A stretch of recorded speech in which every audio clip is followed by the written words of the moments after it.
ವಿಷ್ಣು ಪಾರ್ಶ್ವದರು ಕೂಡ ಯಮದೂತರಲ್ಲಿ ಈ ನಾಮಸ್ಮರಣೆ ಮಹಾತ್ಮೆಯನ್ನು ಹೇಳಿ ಆಮೇಲೆ ಮನುಷ್ಯ ಜನ್ಮದ ವಿಚಾರವನ್ನೆಲ್ಲ ಹೇಳ್ತಾರೆ. ಆ ಸಂದರ್ಭದಲ್ಲಿ ಇದನ್ನೆಲ್ಲ ಕೇಳ್ತಾ ಇರ್ತಾನೆ ಈ ಅಜಾಮಿಳ.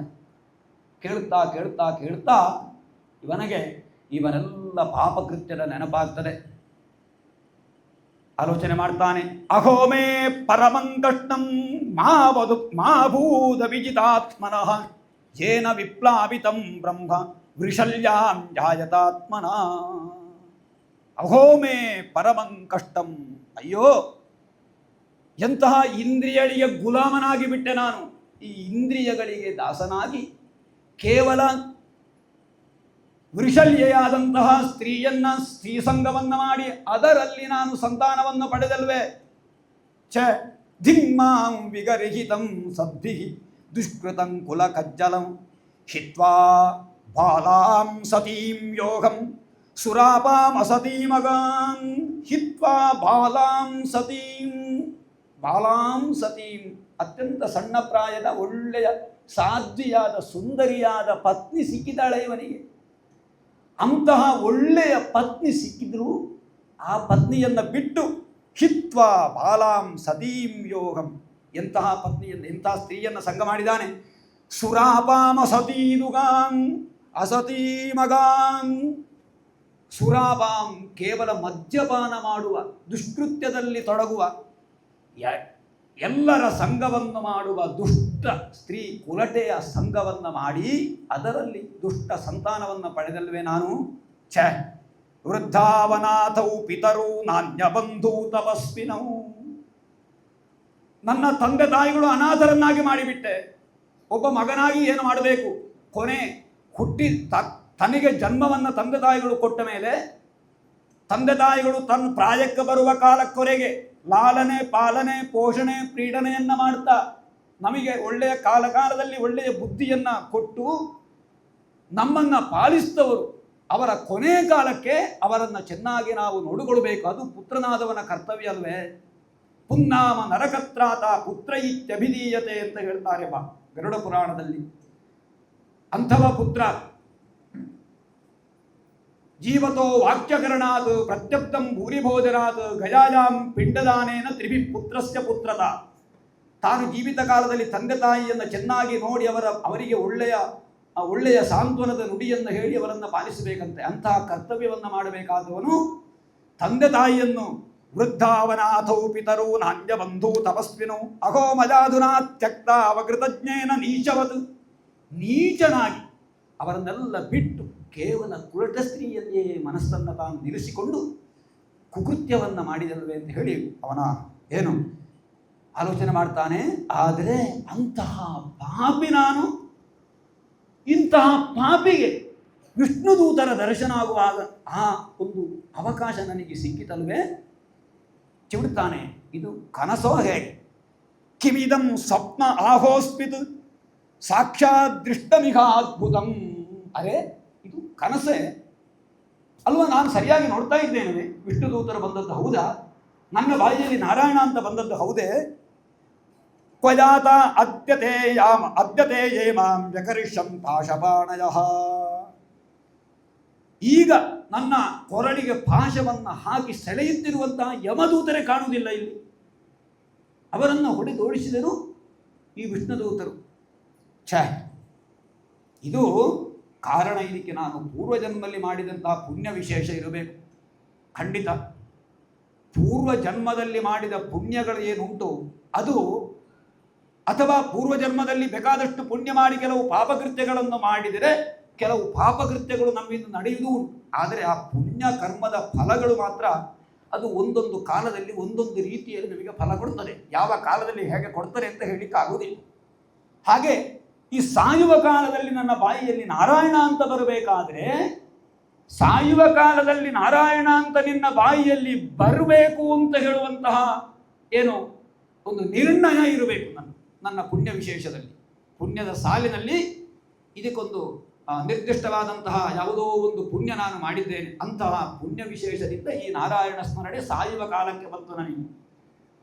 ಸಾಯುವ ಕಾಲಕ್ಕೆ ಒಂದು ಶಾಪ ಉಂಟು. ಏನು? ಕರ್ಣನಿಗೆ ಸಾಯುವ ಕಾಲಕ್ಕೆ ನೀನು ಕಲಿತಂತಹ ಅಸ್ತ್ರವಿದ್ಯೆ ಎಲ್ಲವೂ ನಿನಗೆ ಮರೆತು ಹೋಗಲಿ ಅಂತೇಳಿ.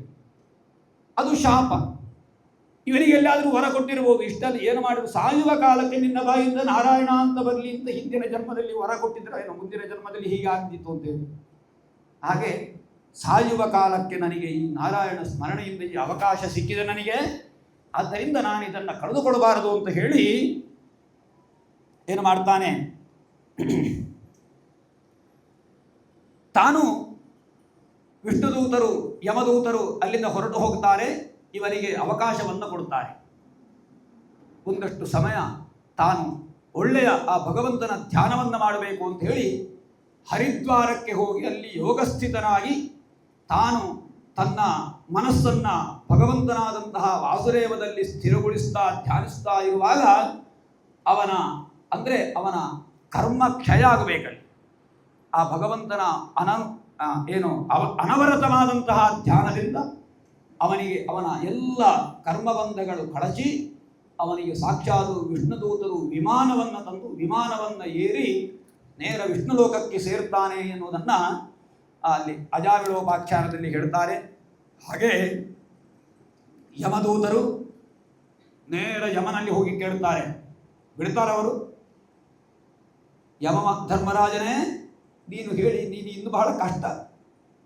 ಯಮದೂತರ ಹತ್ರ ಹೋಗಿ ಯಮದೂತರು ಹೇಳ್ತಾರೆ ಯಮರಾಜನಲ್ಲಿ, ಇನ್ನು ಕಳಿಸುವಾಗ ಅಲ್ಲಿಗೆ ಹೋಗಬೇಡಿ ಇಲ್ಲಿಗೆ ಹೋಗಬೇಡಿ ಅಂತ ನೀನು ಹೇಳಿ ಕಳಿಸಬೇಕು. ಹೋಗಿ ಸುಮ್ಮನೆ ಬಂದದಲ್ವ ನಾವು, ಪಾಶ ತೆಕ್ಕೊಂಡು ಹೋಗಿ. ಹಾಗಾದರೆ ಯಾರನ್ನೆಲ್ಲ ಬಿಡಬೇಕು, ಯಾರನ್ನ ಹಿಡಿಬೇಕು ಅಂತ ಹೇಳಿ ನನಗೆ ಹೇಳಬೇಕು ಅಂತ ಯಮನಲ್ಲಿ ಹೋಗಿ ಪ್ರಾರ್ಥನೆ ಸುಮಗೆ ಕೂತ್ಕೊಳ್ತಾರೆ ಅವರು.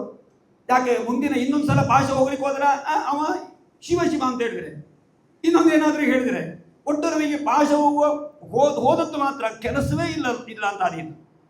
ಹಾಗಾದರೆ ಯಾರಿಗೆ ಪಾಶ ಹಾಕಬೇಕು ಅಂತ ಹೇಳ್ತಾರೆ ಭಗವಂತನಾದವ ಪರೋಮದನ್ಯೋ ಜಗತಸ್ತಸ್ತು ಶಚ್ಚ ಓತಂ ಪ್ರೋತಂ ಪಟವದ್ಯತ್ರ ವಿಶ್ವಂ ಯದಂಶತೋಸ್ಯ ಸ್ಥಿತಿ ಜನ್ಮನಾಶ ನಸ್ಯೋತವದ್ಯಸ್ಯ ವಶೇಷಲೋಕಃ. ಈ ಚರಾಚರ ಜಗತ್ತಿಗೆಲ್ಲ ಈಶನಾದಂತಹ ಮಹಾಪ್ರಭು ವಸ್ತ್ರದಲ್ಲಿ ನೂಲು ಹೆಣೆದುಕೊಂಡಿರುವಂತೆ ಇರ್ತಾನೆ. ಅಂದರೆ ಅರ್ಥ ಮಾಡಿಕೊಳ್ಳಿ, ಬಟ್ಟೆಯಲ್ಲಿ ನೂಲು ಹೆಣೆದುಕೊಂಡಂತೆ ಒಂದೊಂದು ನೂಲುಗಳು ಹೆಣೆಯಲ್ಪಟ್ಟು ಈ ಬಟ್ಟೆ ಆಗುವುದಲ್ವೇ.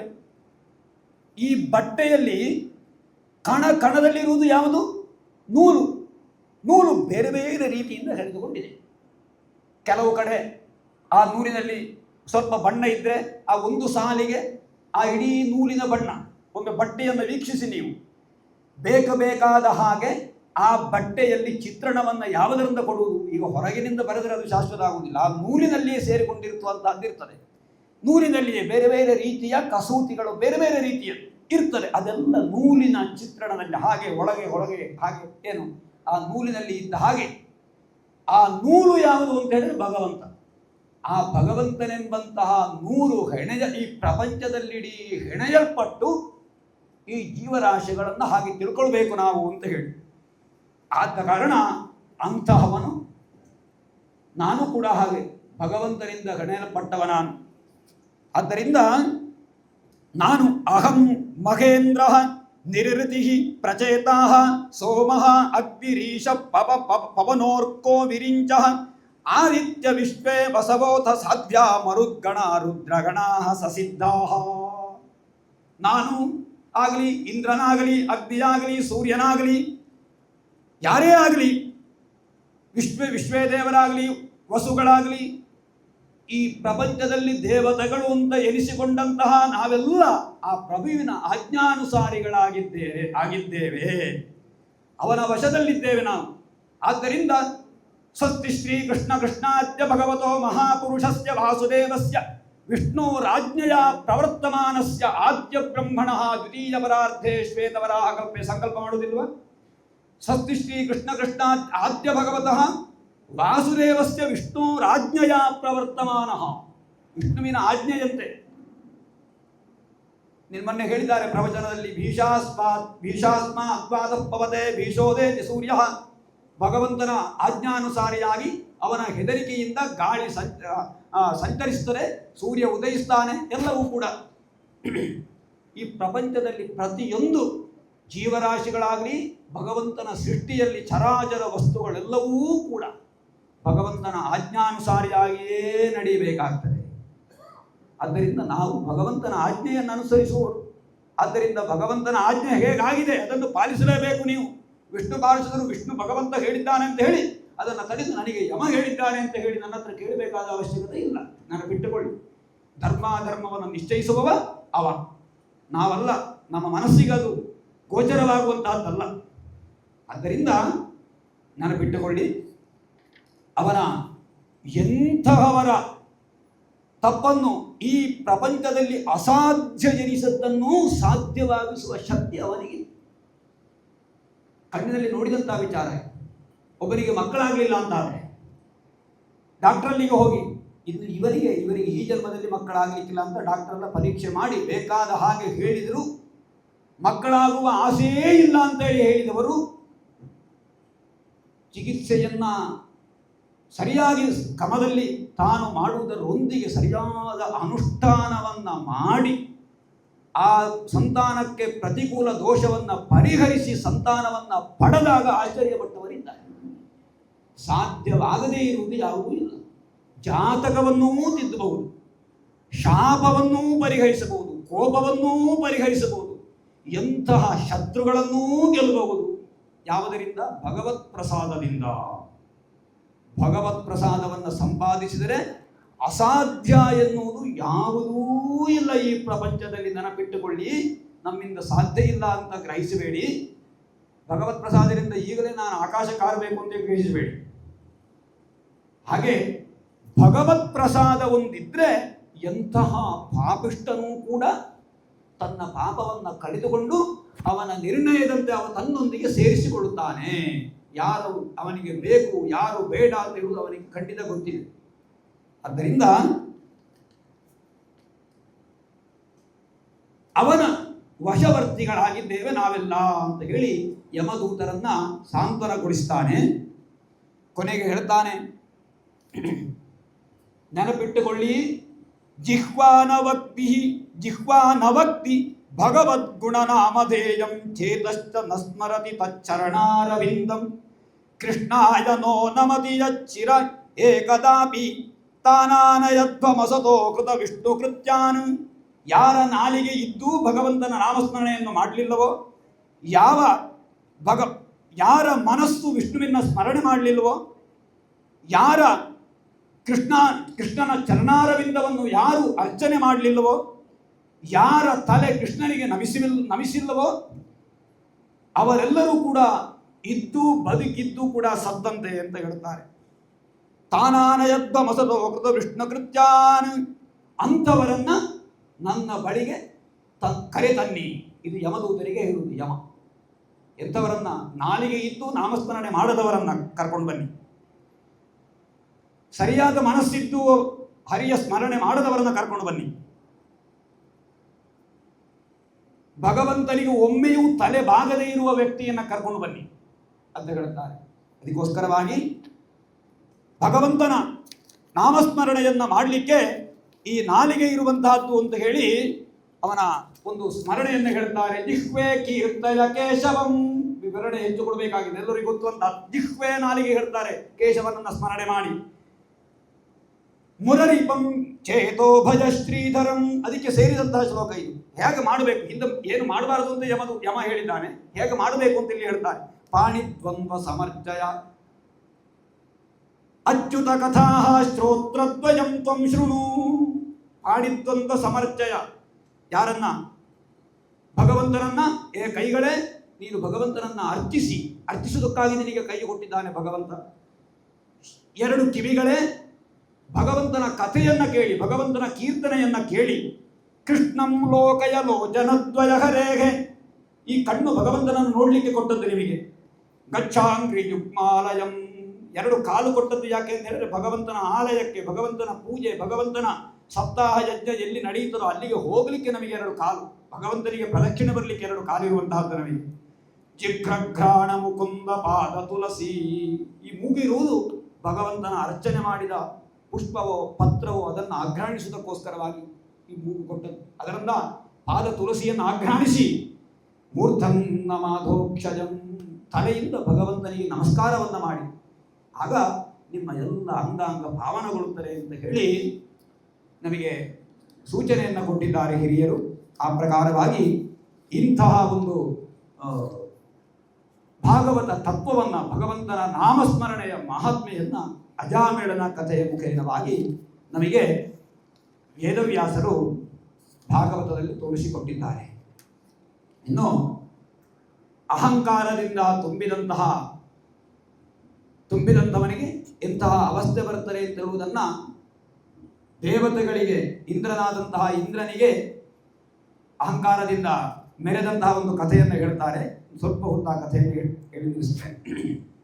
ಹಿಂದೆ ಇಂದ್ರ ತ್ರಿಭುವನೈಶ್ವರ್ಯ ಮದೋಲ್ಲಂಘಿತ ಸತ್ಪದ ಮರುದ್ಭಿರ್ ವಸುಭಿ ರುದ್ರೈಹಿ ಆದಿತ್ಯೈಹಿ ರುಭಿನೃಪ, ತಾನೇ ಇಡೀ ಲೋಕಕ್ಕೆ ಇಂದ್ರ ಅಂತ ಹೇಳುವ ಅಹಂಕಾರದಿಂದ ಇಂದ್ರ ಮೆರೆಯುತ್ತಾ ಎಲ್ಲ ಮೂರು ಲೋಕದ ಎಲ್ಲ ಲೋಕದ ಐಶ್ವರ್ಯ ನನ್ನಲ್ಲಿದೆ ಅಂತ ಹೇಳುವಂತಹ ಅಹಂಕಾರದಿಂದ ಇದ್ದು ಅವನು ಏನು ವಸುಗಳಿಂದ ಮರುದ್ಗಣಗಳಿಂದ ರುದ್ರರಿಂದ ಅಂದರೆ ಎಲ್ಲ ದೇವತೆಗಳಿಂದ ಕೂಡಿದವನಾಗಿ ತಾನು ವಿದ್ಯಾಧರೇರು ಅಪ್ಸರೇರು ಕಿನ್ನರರು ಕಿಂಪುರುಷರು ಇವರೆಲ್ಲರಿಂದಲೂ ಸೇವಿಸುವವನಾಗಿ ತಾನು ಇಂದ್ರ ಸಿಂಹಾಸನದಲ್ಲಿ ಕುಳಿತುಕೊಂಡಿರುವಂತಹ ಕಾಲ, ಆ ಕಾಲದಲ್ಲಿ ದೇವಗುರುವಾದಂತಹ ಬೃಹಸ್ಪತಿಗಳು ಆ ಸಭೆಗೆ ಬರ್ತಾರೆ. ಬರುವಂತಹ ಕಾಲದಲ್ಲಿ ಈ ಎಲ್ಲರ ಈ ಏನು ಅಪ್ಸರೆಯರ ಈ ನೃತ್ಯವನ್ನೆಲ್ಲ ನೋಡಿ ಸಂತೋಷ ಪಡ್ತಾ ತಾನೇ ಇಂದ್ರ ಎನ್ನುವ ಮದದಿಂದ ದೇವಗುರು ಆಚಾರ್ಯರಾದ ಗುರುಗಳು ಬರುವುದನ್ನು ಗಮನಿಸುವುದೇ ಇಲ್ವ. ಇವಾಗ ಗುರುಗಳು ಬರುವಾಗ, ಮಹಾತ್ಮರು ಬರುವಾಗ ಎದ್ದು ನಿಂತುಕೊಂಡು ಅವರನ್ನು ಸ್ವಾಗತಿಸಬೇಕಂತೆ. ಇಂದ್ರ ಅವರಿಗೆ ಗೌರವವನ್ನೇ ಕೊಡಲಿಲ್ಲ ಅಂತ.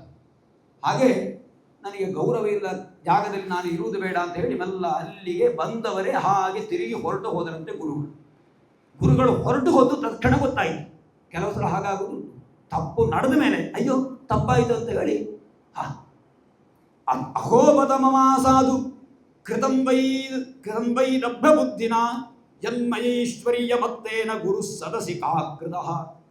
ಈ ಸಭೆಯಲ್ಲಿ ಮದೋನ್ಮತ್ತನಾದಂತಹ ನಾನು ಗುರುವನ್ನು ತಿರಸ್ಕರಿಸಿದ್ದೇನೆ, ಎಂತಹ ಪಾಪಿ ನಾನು ಅಂತ ಹೇಳಿ ಆ ಗುರುವನ್ನು ಹುಡುಕೊಳ್ಳಿಕ್ಕೆ ಅಂತ ಗುರುವಿನ ಏನು ಮನೆಗೆ ಹೋಗ್ತಾನೆ ಇಂದ್ರ. ಇಲ್ಲಿದ್ದಾನೆ ಗುರು, ತನ್ನ ಮಾಯಾಶಕ್ತಿಯಿಂದ ಅಂತರ್ಧಾನನಾಗಿದ್ದಾನೆ, ಏನು ಮಾಡ್ತಾನೆ ಅಂತ ನೋಡಬೇಕು ಇಂದ್ರ ಅಂತ. ಹಾಗೆ ಗುರು ಆಚಾರ್ಯ ರಹಿತನಾಗ್ತಾನೆ ಇಂದ್ರ. ಆ ಸಂದರ್ಭದಲ್ಲಿ ಇದನ್ನೇ ಒಳ್ಳೆಯ ಸಮಯ ಅಂತ ಗ್ರಹಿಸಿ ಅಸುರರು ದೇವಲೋಕಕ್ಕೆ ದಾಳಿ ಇಡ್ತಾರೆ. ಗುರುಬಲ ಇಲ್ಲದೆ ಇದ್ದರೆ ಎಷ್ಟು ಬಲ ಇದ್ದರೂ ಪ್ರಯೋಜನ ಇಲ್ಲ. ಜಾತಕದಲ್ಲಿ ಆದರೂ ಗುರು ಬರಬೇಕು. ನಮ್ಮ ಗುರುವಿನ ಗುಲಾಮನಾಗುವ ತನಕ ದೊರೆಯದಣ್ಣ ಮುಗುತಿ ಅಂತ ಹೇಳಿದರು. ಗುರುವಿನ ಆಗ ನಾನು ಕಥೆಯಲ್ಲಿ ನಿನ್ನೆ ಹೇಳಿದ್ದುಂಟು, ಗುರುಪದೇಶ ಇಲ್ಲದೇ ಇದ್ದರೆ ದೇವರನ್ನು ಧ್ಯಾನ ಮಾಡಲಿಕ್ಕೂ ಸಾಧ್ಯ ಇಲ್ಲ ಅಂತ. ಅದಕ್ಕೆ ಧ್ರುವಕುಮಾರನಿಗೆ ನಾರದರು ಮೊದಲಾಗಿ ಮಂತ್ರೋಪದೇಶ ಕೊಟ್ಟರು. ಏನಿದ್ದರು ಜೋಯಿಸರು ಬರೆದು ಕೊಡ್ತಾರೆ, ಇಂಥ ಮಂತ್ರವನ್ನು ಜಪ ಮಾಡಿ ಅಂತ ಬರೆದು ಕೊಡುವಾಗ ಮೊದಲಾಗಿ ಒಂದು ವಾಕ್ಯ ಬರೆಯುತ್ತಾರೆ, ನಿಮ್ಮ ಪುರೋಹಿತರಲ್ಲಿಯೂ ಗುರುವಲ್ಲಿಯೂ ಹೋಗಿ ಮಂತ್ರ ಉಪದೇಶವನ್ನು ಪಡೆದು ಹೇಗೆ ಜಪ ಮಾಡಬೇಕು ಅಂತ ಕೇಳಿ ಅದನ್ನು ಸ್ವೀಕಾರ ಮಾಡಿ ಜಪ ಮಾಡಿ. ಇಂತಹ ಯಜ್ಞ ಇಂತಹ ಹೋಮ ಮಾಡಬೇಕು, ಹೋಗಿ ಪುರೋಹಿತರಂತ ಹೋಗಿ ಅವರ ಸೂಚನೆಯನ್ನು ಆಶೀರ್ವಾದವನ್ನು ಪಡೆದು ಮಾಡಿ ಅಂತ ಹೇಳಿದ ನಿಯಮ ಉಂಟು. ಹಾಗೆ ಯಾವುದೇ ಕರ್ಮಗಳಿಗೆ ಗುರು ಆಚಾರ್ಯನಾಗಿರ್ತಾನೆ. ಗುರುವಿನಿಂದ ಹೀನನಾದವನಿಗೆ ಗುರುಬಲವೇ ಇಲ್ಲ. ಗುರು ಅಂತ ಹೇಳಿದ್ರೆ ದೊಡ್ಡದು ಅಂತ ಅರ್ಥ. ಗುರು ಲಘು, ಲಘು ಅಂತ ಹೇಳಿದ್ರೆ ಚಿಕ್ಕದು. ಗು ಶಬ್ದಸ್ಪಂಧಕಾರ ಸ್ಯಾತು ಋಶಬ್ದಸ್ತನ್ ನಿವರ್ತಕ. ಗು ಅಂದರೆ ಅಂಧಕಾರ, ರು ಅಂದರೆ ನಿವಾರಣೆ. ಗುರುವಿನ ಬಲ ಇದ್ದರೆ ಯಾವಾಗಲೂ ಅಂಧಕಾರ ಇಲ್ಲ, ಕತ್ತಲಿಲ್ಲ, ಬೆಳಕೆ ಜೀವನದಲ್ಲಿ. ಆದ್ದರಿಂದ ಅಂತಹ ಗುರುವಿನಿಂದ ತ್ಯಕ್ತವಾದಂತಹ ಲೋಕ ಇತ್ತು ಇಂದ್ರಲೋಕ. ಆ ಇಂದ್ರನ ಲೋಕಕ್ಕೆ ರಾಕ್ಷಸರು ಆಕ್ರಮಣ ಮಾಡಿ ಎಲ್ಲ ಸಂಪತ್ತನ್ನು ದೋಚಿದರು, ಇಂದ್ರ ಸ್ಥಾನವನ್ನೇ ಅಪಹರಿಸಿದರು. ಆ ಸಂದರ್ಭದಲ್ಲಿ ಎಲ್ಲ ದೇವತೆಗಳು ಹೋಗಿ ದೇವದೇವನನ್ನ ಧ್ಯಾನ ಮಾಡ್ತಾರೆ. ಆ ಭಗವಂತನ ಹೇಳ್ತಾನೆ, ನೀವು ತ್ವಷ್ಟನ ಮಗನಾದಂತಹ ವಿಶ್ವರೂಪನನ್ನ ಪುರೋಹಿತನನ್ನಾಗಿಸಿ ಗುರುಸ್ಥಾನವನ್ನು ತುಂಬಿಸಿಕೊಳ್ಳಿ ಅಂತ ಹೇಳಿ.